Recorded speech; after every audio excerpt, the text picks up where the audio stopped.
অতি দুৰ্ভাগ্যজনক ঘটনা যে মোৰ সমষ্টিৰ পৰা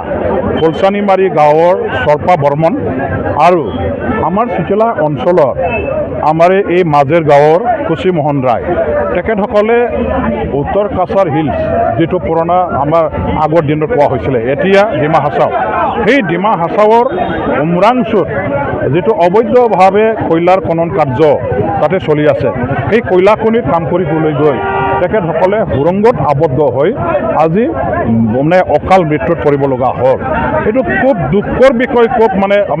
একেবাৰে আমাৰ কাৰণে দুৰ্ভাগ্যজনক এইটো সহ্য কৰিব পৰা বিষয় নহয় যিটো এটা কয়লা খনি তাতে চলিছে সেই কয়লা খনিটো ক'বলৈ গ'লে আমি মানুহবিলাকৰ জীয়াই থাকিবৰ কাৰণে তাতে মানে উপাৰ্জনৰ এটা কেন্দ্ৰ বুলি আমি ক'ব নোৱাৰোঁ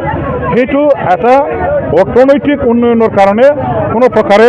ৰিচোৰ্চ হ'ব নোৱাৰে কেন্দ্ৰ হ'ব নোৱাৰে ইয়াত অবৈধভাৱে খনন কাৰ্য চলি আছে আৰু এই অবৈধভাৱে খনন কাৰ্য চলা এই আমাৰ কয়লা খনি এই কয়লা খনিটো ক'বলৈ গ'লে আমাৰ জমদুৱাৰৰ আমাৰ কি কয় জম ৰজাৰহে এটা কুঁৱা বুলি আমি ক'ব পাৰোঁ এইটো জম ৰজাৰহে এটা কুঁৱা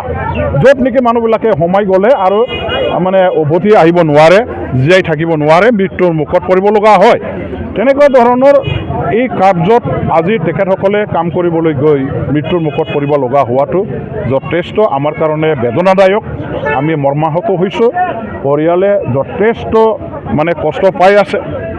তেওঁলোকৰ পৰিয়ালত মই ইতিমধ্যে যোৱা 8 তাৰিখে ঘৰে ঘৰে গৈ পেলাই ফেমিলিৰ লগত আলোচনা কৰিছোঁ বুজ লৈছোঁ মোৰ ফালৰ পৰা তেওঁলোকৰ পৰিয়ালত মই 10,000 টকা দিওঁ তেওঁলোকৰ স্বাস্থ্যৰ কাৰণে যাতে মানে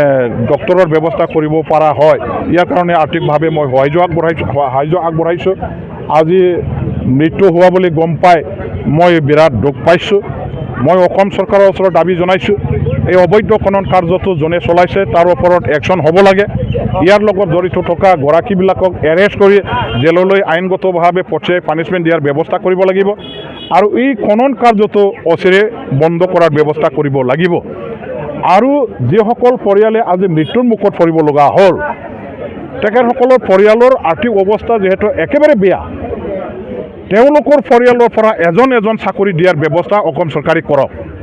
আজি টোটেল 9জনৰ কথা আমি শুনি আছোঁ 9টা পৰিয়ালৰ 9জনক অসম চৰকাৰে প্ৰতিটো পৰিয়ালৰ পৰা এজন চাকৰি দিয়াৰ ব্যৱস্থা কৰক আৰু তেখেতসকলক আৰ্থিকভাৱে চৰকাৰে নিয়ম অনুযায়ী কিমান লাখ তেওঁলোকৰ দিয়াৰ নিয়ম আছে সেই নিয়ম মতে সোনকালে আৰ্থিক অনুদান মানে সাহায্য তেওঁলোকে চৰকাৰৰ পৰা ঘোষণা কৰিব লাগে আকৌ পেনাল্টি হিচাপে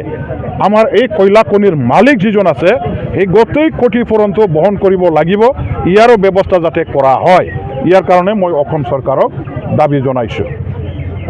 ইতিমধ্যে কুচি মোহন ৰায়ৰ যিটো বাসগৃহতে তেওঁ প্ৰধানমন্ত্ৰী আৱাস উপস্থিত হৈছে আৰু অৰুণোদয় আঁচনিও তেওঁলোকে পোৱা নাই বুলি কৈছে ইয়াৰ কাৰণে ব্যৱস্থা কৰা হ'ব নিশ্চয় কাৰণ যিহেতু কুচি মোহন ৰায় ইতিমধ্যে ঢুকাইছে তেখেতৰ বিধৱা যিজনী মহিলা আছে ঘৈণীয়েক আছে তেখেতৰ নামত সেইটো নিশ্চয়কৈ অৰুণোদয় আঁচনি দিয়াৰ বেলেগত কোনো সমস্যা নাই মোৰ ফালৰ পৰা মই এই পৰিয়ালৰ কুচি মোহন ৰায়ৰ যিটো বিধৱা ঘৈণীক স্ত্ৰী তেখেতক দিয়াৰ কাৰণে মই ব্যৱস্থা কৰিম আৰু যিখিনি সা সুবিধা দিব লাগে চৰকাৰীভাৱে সেইখিনি সা সুবিধা দিবৰ কাৰণে মই অসম চৰকাৰৰ লগতো মই কথা পাতিম আৰু চাকৰিৰ কাৰণেও মই অসমৰ মুখ্যমন্ত্ৰী ডাঙৰীয়া দেৱৰ লগত মই কথা পাতিম